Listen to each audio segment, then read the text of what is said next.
Hello friends, તમારું સ્વાગત છે અમારી ચેનલ સિમ્પલ ગુજરાતી રસોઈમાં। તો આજે આપણે બનાવવાનો છે માંડવી પાક। માવા વગરનો આજે આપણે માંડવી પાક બનાવીને તૈયાર કરવાનો છે। તમે જોઈ શકો છો એકદમ હલવાઈની દુકાન જેવો માંડવી પાક ઘરે બનીને તૈયાર થયો છે। તો તેના માટે સૌથી પહેલાં અહીં મેં 1 બાઉલ જેટલા સિંગદાણા લઈ લીધા છે। હવે આ સિંગદાણાને આપણે ફોતળા ઉખાડવા માટે આપણે તેને ગેસ ઉપર एकदम लो फ्लेम पर આપણે તેને શેકી લેશું દાણાને, જેથી ફોતળા છે સિંગદાણાના આસાનીથી નીકળી જાય। ચમચાથી મદદથી સતત હલાવશું જેથી દાણા છે તે આપણા દાજી ન જાય। સેજ ગરમ જ કરવાના છે જેના લીધે તમારા સિંગદાણાના ફોતળા છે તે નીકળી જાય।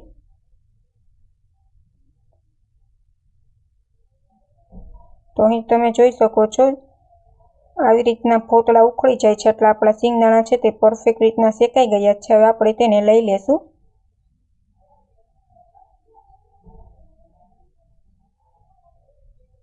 તો સિંગદાણા સારી રીતના શેકાઈ ગયા છે। હવે આપણે તેને લઈ લેશું અને આ સિંગદાણાને થોડીક વાર આપણે ઠંડા થવા માટે મૂકી દેશું જેથી ફોતળા છે તે આસાનીથી નીકળી જાય।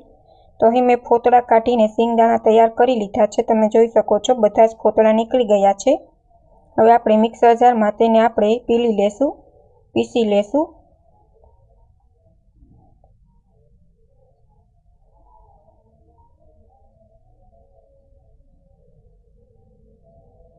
તો તમે જોઈ શકો છો સરસ એવો આપણો સિંગદાણાનો ભૂકો થઈ ગયો છે। બધા જ વધેલા સિંગદાણાને આપણે આવી રીતના ગ્રાઇન્ડ કરી લેશું।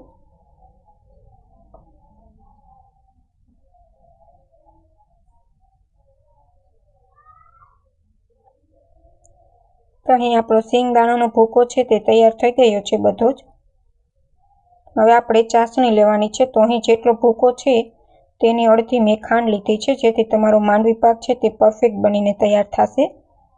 હવે આપણે ખાંડની ચાસણી લઈ લેશું। અહીં સિંગ પાકનો ટેસ્ટ સરસ આવે તેના માટે અહીં મેં અડધા બાઉલ જેટલું ટોપરાનું છીણ લીધું છે। ટોપરાનું છીણ એડ કરવાથી માંડવી પાકમાં ટેસ્ટ સરસ આવે છે। હવે ખાંડ આપણે ડૂબે તેટલું પાણી એડ કરીને ખાંડની એક તારવાળી ચાસણી આપણે લઈ લેશું। માંડવી પાક બનાવવા માટે તમારે એક તારની ચાસણીની જરૂર પડે છે।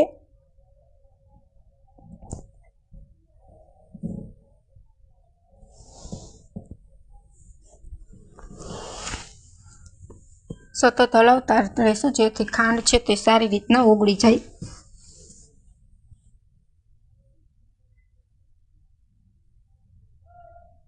તો ખાંડ સારી રીતના ઓગળી ગઈ છે અને ચાસણી છે તે આવવા લાગી છે।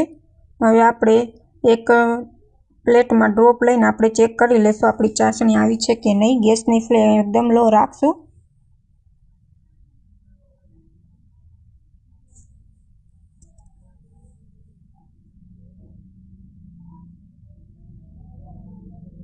તમે જોઈ શકો છો એક તાર થાય છે એટલે આપણી ચાસણી છે તે પરફેક્ટ રીતથી આવી ગઈ છે। હવે આપણે સૌથી પહેલાં ટોપરું એડ કરી દઈશું અને અહીં માંડવીનો ભૂકો કરેલ છે તે એડ કરી દઈશું। બધું બંને મિક્સ કરીને ચાસણીમાં સારી રીતના હલાવી લેશું।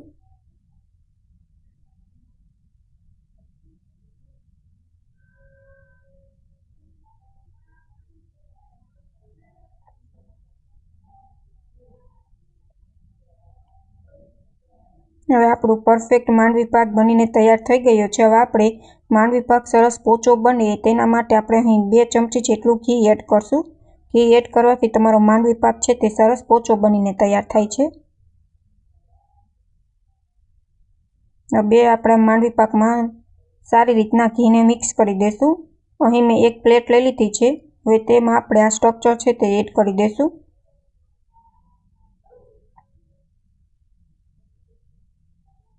અને સેટ થવા માટે આપણે 15 થી 20 મિનિટ સુધી રાખી દઈશું જેથી માંડવી પાક છે તે સારી રીતના ડીશમાં સેટ થઈ જાય। ઉપરથી મેં ટોપરાનું છીણ એડ કર્યું છે।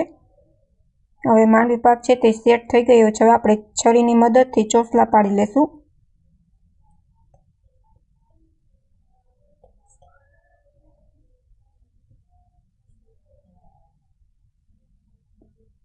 જો તમને અમારી રેસીપી ગમે તો ચેનલને લાઇક કરજો, શેર કરજો અને સબસ્ક્રાઈબ કરજો અને કમેન્ટમાં જરૂર કમેન્ટ કરીને જણાવજો કે તમને અમારી રેસીપી કેવી લાગી. તો પોચો રૂ જેવો એવો આપણો માંડવી પાક બનીને તૈયાર છે. Thank you for my watching video.